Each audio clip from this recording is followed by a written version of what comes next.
Big refresh, little car. This is the mid-cycle refresh on the 4th generation Hyundai Tucson. Let's talk about it. The exterior doesn't see massive changes. You still get that origami creased sheet metal, which give it a distinct look. The head and tail lights change a bit, as does the front fascia. Standard refresh fare. So take a gander for a quick second and take it all in.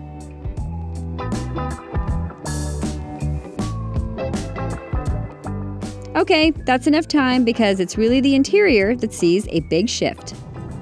Now I'm primarily just going to do a first drive, but I want to talk about the interior for a second because this is where actually a lot of the change does happen. As far as the design goes, you're looking at, well, a lot less. And less here, I think, is a good thing. The design is now very minimalist. Everything is sort of oriented toward the driver. There's not a lot of fuss in here. The one thing that I'm going to say is when it comes to materials though, I don't think it necessarily does as good a job as the new Equinox that I have just seen, which really uses color and texture and pattern to kind of jazz things up a little bit, make it look a little bit more expensive than it is. But I like the way that it's sort of sleek and just really makes you focus on what it is that you want to focus on. So definitely what your own preference is. If you want more design, maybe you want to look elsewhere, but this hits all the right notes and gets everything that you want. The tech gets improved in here for sure. There's a standard 4.2-inch gauge cluster, but you can get a 12.3-inch digital instrument cluster. Same with the infotainment screen, but that one comes standard across the board. There's a new multimedia platform that comes in Hyundai's other vehicles that's been introduced, but they did not forsake the buttons for standard use functions like HVAC controls, volume, and tuning. So we appreciate that for sure. So this is a really interesting distinction to me because only on the limited trim do you get the shifter now on the steering wheel column. Everything else is down here in the center console. So when it's up here, it does free up some space. You do your wireless phone charging right here. You get kind of an extra cubby that's right down here. Do I agree with the fact that they've only done this on the limited trim and on all the lower trims, you are still getting the console shifter? They say that it's because, well, we want to give our customers who are buying something more, a little bit more for their money. I don't think it's that big a distinction. I think they should just throw it on this column shifter for everybody, but that's what they decided to do, so your choice. There are other new tech features that include over-the-air updates to powertrain and safety features. You also get wireless Apple CarPlay and Android Auto standard. Yes, even on the larger screen now. Thanks for getting there, Hyundai. There's also Hyundai Pay, which you can use at gas stations, and a new digital key feature. You can also opt for a 12-inch head-up display and fingerprint authentication. Authentication? That's not even a word. But that sounds like some James Bond stuff. So inside and out, you do see some changes, but now let's talk about how this drives. Yes, you have a gas-only powered 2.5-liter inline four-cylinder, or you can opt for a standard hybrid, which gets powered by a 1.6-liter turbocharged engine that's up to 5 pound-feet of torque more than last year. Those horsepower and torque numbers are all combined, and they look solid. You can also get the Tucson as a plug-in hybrid.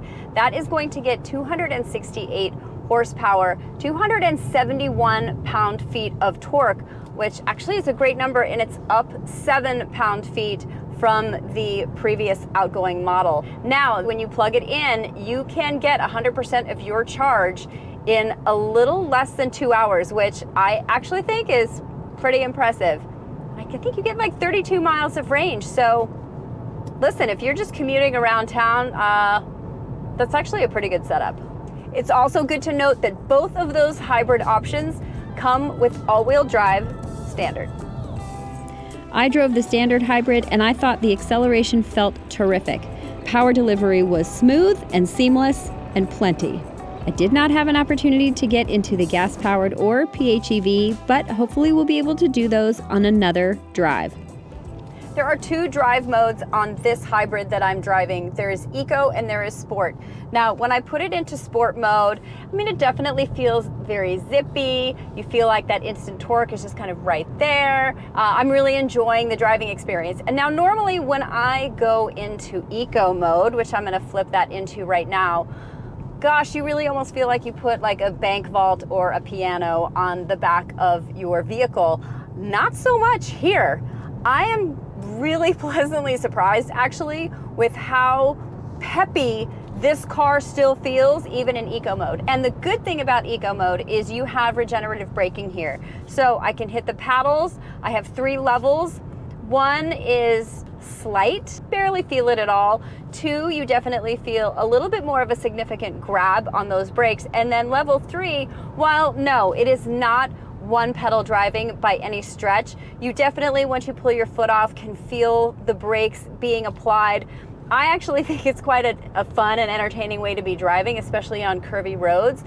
Normally, I would never in a million years drive in eco mode. Here, I actually think it is a very drivable setting. Around turns, you do feel a little bit of the side to side. There's body roll. It's not unexpected in a vehicle like this. As far as ride quality goes, it's very comfortable. In this segment, you're really just looking for solid drivability, and I will give the Tucson 100% a thumbs up because I do feel like this is a very drivable car by all standards. I'm really liking the visibility in this vehicle. It's really not that bad over my right shoulder. Over the left shoulder, I also really have no complaints. When it comes to quiet, I'm definitely getting some road noise in here. It's maybe a little bit more obtrusive than I would like. Maybe next iteration they can work on sound dampening just a little bit. I am on probably a less smooth road than I would be under normal circumstances. There's some like sort of bumpy asphalt, but then I'm glad that they allowed us to at least test it on this environment. So, you know, it's not Mercedes luxury, but then again, you're not paying for Mercedes luxury. Cargo capacity does change a bit depending on powertrain. On both gas and HEV, behind the second row, you'll get a bit more with 38.7 cubic feet. But you do take a hit with the PHEV. Same applies with the second row down. You get adaptive cruise control with stop and go. If you have highway driving assist on yours, you get smart cruise control too, and can bring the car to a full stop if there is a medical emergency situation and the driver is not responding. Other standard safety features include blind spot warnings, rear cross traffic avoidance assist, lane keeping assist, and a rear occupant alert. For additional safety features like parking collision warnings, surround view monitors, and forward attention warnings, you do have to get into the higher trim levels. I will add this. Hyundai's safety features to me feel like some of the best in the industry. They're very smooth, they are not obtrusive, especially when it comes to your lane keeping assist. I have always liked it. They have maintained that quality, and I think that if you are relying on those safety features, you are in very good hands. Gas mileage and range numbers obviously are going to be very different depending on which powertrain you choose. All of these numbers look pretty impressive, but the PHEV ones especially. You'll get 35 miles city or highway, and yes, I was right, 32 miles of pure electric range. If you are in the market for other compact crossovers and SUVs, well, your options are aplenty. Check out the Honda CR-V, Toyota RAV4, Chevy's new Equinox looks amazing. The Ford Bronco Sport is great for getting outdoors, and the Escape offers some nice features too. And when you are ready to pull the trigger on one or all of those, click on the link above. KBB can help you find a fair purchase price on any or all of them.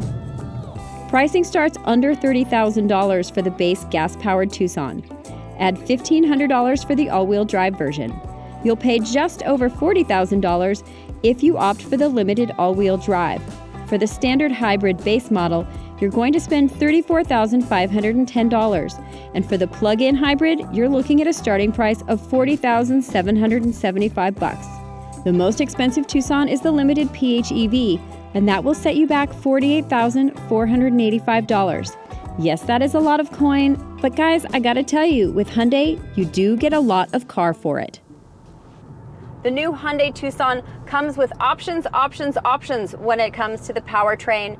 You get an entirely new interior, some great new tech options, an awesome suite of safety features, Look, in a sea of compact crossovers and SUVs, yes, you have a lot of choices, but the Tucson is actually making a really decent name for itself when it comes to what it is that you can choose. So if you're in the market, I would definitely put this on your list, even if it wasn't before.